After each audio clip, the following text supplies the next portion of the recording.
Happy September and welcome back to another episode of The Hard Truth. Thank you so much for watching. It's time to grab a nice cup of coffee or a nice warm cup of tea as we begin our story.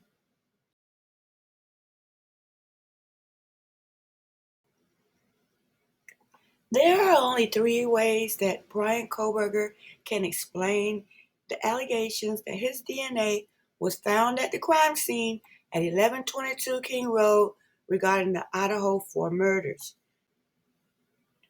The first explanation is transfer DNA. That means that he didn't actually touch the sheath himself. He touched someone else, and they in turn touched the sheath, and thus this is how his DNA ended up on the knife sheath. All right. The second explanation is denial. He can say that he never touched the sheath and he never touched somebody that touched the sheath, and so he's challenging the prosecution as far as the authenticity of the DNA evidence. The third explanation is for him to say he has no idea how his DNA got on the sheath. And you may say that's the same as denial, but it's not, because there are two separate implications for those, and we're going to talk about both of them right now in this video. Let's start with the DNA transfer first. This is a very high risk defense, all right, because he would actually be validating the prosecution's evidence by saying, yes, it could be my DNA. Okay, to me, that's kind of mind blowing to, almost admit that, your DNA is at a crime scene. But nevertheless, let's look at this article here by Susan Ryan, laboratory director at Pure Gold Forensic and forensic DNA consultant with Ryan Forensic. This was published in 2014. Trace DNA analysis. If your DNA is on the evidence, did you really touch it? And I want to look at this paragraph here. It says trace DNA samples, alternately called touch or contact DNA, generally cannot be serologically tested to determine their biological fluid source. So unlike the blood identified on a bloody knife or the saliva found on a bite mark, forensic scientists can determine if DNA is present on an item and sometimes determine who that DNA matches, but they cannot determine what kind of DNA it was when dealing with trace DNA samples.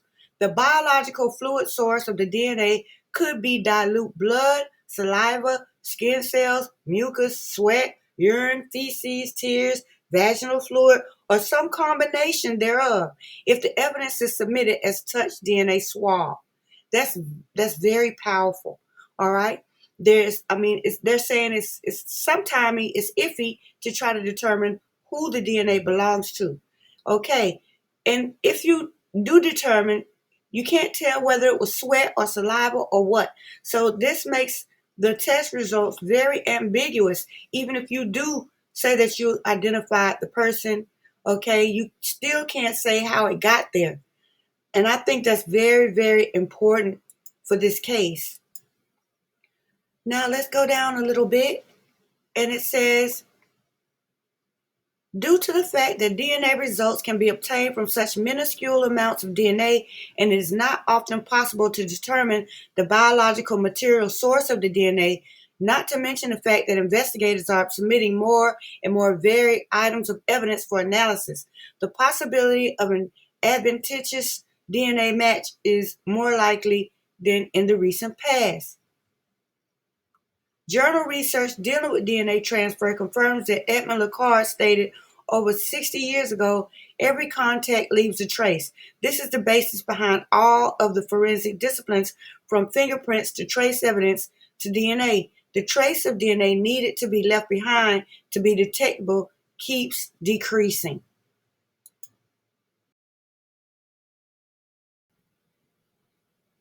Now, I want to make a critical point about this touch DNA defense. If Brian Kohberger says that the DNA at the scene could have gotten there through trace DNA, that means he's going to have to name all the people he associated with around that time so that, they could say, well, who transferred it? And so he's going to have to name somebody. And right now, the only person that he can name and be in the clear is Brent Kopaka because he's no longer here. He can say that he was hanging out with Brent and he transferred it to Brent. Brent transferred it to the Sheets. That's the only person. If he names somebody that's living, then that's going to be a problem because number one, he's snitching. And number two, that's dragging this a third party into this mess that may have had absolutely nothing to do with it. So that's a big difference between denying and saying, okay, it could be touch DNA. Now let's look at if he just denies completely that it's his DNA and that's just the bottom line. Now, if he completely denies that the DNA is at the scene belongs to him and that no one transferred anything, hey man, it's just not my DNA, then that means he's challenging the authenticity of the evidence that the prosecution is presenting. In other words, he's saying it's fake, it's been planted, and you're going to have to prove the process that you went through to get the DNA and prove that you identified me and my father as the owners of the sample.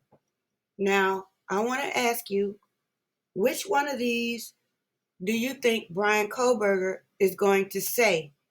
And I want to make another critical point here quickly. And then I want you to take a survey that I have set up on the community page. Now, his alibi is not strong at all. He said he was driving around, which is understandable and could most certainly be true. But it's not a solid alibi with witnesses that would completely exonerate him because he can prove he was somewhere else. So he needs to get this right, okay? He can't say he was driving around and he has no idea how the DNA is there unless he's completely confident that it's not his DNA, all right? Which one do you think that Kohberger will use in his defense? Take the survey and we'll talk about it, all right? Thank you for watching.